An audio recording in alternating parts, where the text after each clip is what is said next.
बुढ़ापा किसने देखा है, बुढ़ापा किसने देखा है, बुढ़ापा किसने देखा है।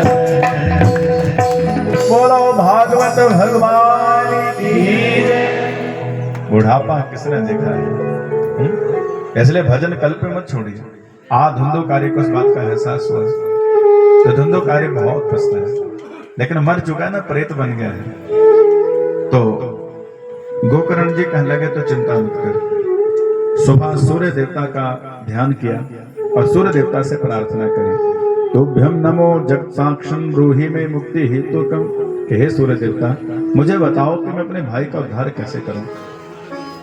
आकाशवाणी हुई, श्रीमद्भागवतान मुक्ति सप्ताह वाचनम करूं। हे गोकर्ण, अगर आप चाहते हो कि आपके भाई का उद्धार हो जाए तो इसके लिए आप भागवत की कथा अपने घर करवाओ, अपने भाई के निमित्त। गोकर्ण जी ने एक क्षण की भी देरी नहीं करी, सुमुहूर्त रखा और फिर सब लोगों को निमंत्रण दिया और फिर व्यासपीठ बनाया और सारे लोग आकर के कथा में बैठ गए और स्वयं कथा करने लगे। गोकर्ण जी सारे लोग कथा बैठ गए, सुनने लगे। पर समस्या पता क्या हो, जिसके लिए कर रहे हैं वो तो सुन ही नहीं पा रहा, क्योंकि वो प्रेत है और प्रेत हवा से के वेग से चलता है। प्रेत का शरीर नहीं होता, हवा का झोंका है दूर उड़ा करके ले जाए। धुंधुकारी कहने लगा, भाई मैं कथा नहीं सुन पा रहा।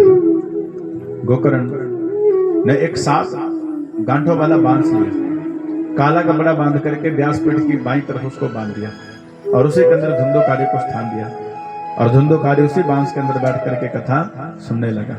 पहले दिन की कथा सुनी, पहली ग्रंथि खुली। दूसरे दिन की कथा सुनी, दूसरी ग्रंथि खुली। और 7 दिन की कथा में सातों के सातों ग्रंथियां खुल गई और बांस फट गया और उसी बांस में से एक दिव्य पुरुष प्रकट हुआ और ऐसा लग रहा था कि कोई देवता है, पर वो देवता नहीं था। वो पता कौन था? वो धुंधुकारी था। मात्र 7 दिन की कथा में ही उसको मोक्ष की प्राप्ति हो गई भैया। और एक विमान आया और भगवान के विमान धुंधुकारी को उस विमान पर उठा करके सीधे भगवान के धाम लेकर के चले गए। भगवान के पार्षद धुंधुकारी को लेकर के गए और 7 दिन की कथा में ही धुंधुकारी का उद्धार हो गया है। बोले भागवत भगवान की। हमारा एक विमान और आया और उस विमान में भगवान के पार्षद गोकर्ण जी को कहने लगे, आप भी चलिए, आपकी भी टिकट कंफर्म है। गोकर्ण जी कहने लगे, महाराज माफ करिएगा, लेकिन कथा तो बहुत लोगों ने सुनी। अत्रैव बहवः सन्ति श्रोतारो मन निर्मला। कितने लोगों ने अपने मन को निर्मल किया कथा सुन के। गाड़ियां और मंगवाइए।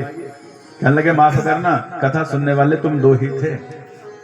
कहने लगे, बाकी सब भीड़ डालने वाले ही थे महाराज। याद रखिए, उद्धार उसी का होगा जो सुनेगा। अब भोजन करेंगे तो पेट भरेगा, लेकिन थाली देखने के बाद पेट थोड़ी ना भरता है। कथा में बैठने से कृपा नहीं होती, कथा को अपने अंदर बिठाना पड़ता है। अच्छा मुझे एक बात बताओ, रात को आप दूध का एक गिलास पीते हो तो दूध पीने से क्या क्या फायदे होते हैं? नींद अच्छी आती है, बुद्धि का भी विकास होता है, कैल्शियम मिलता है। और अगर कोई गर्मा गर्म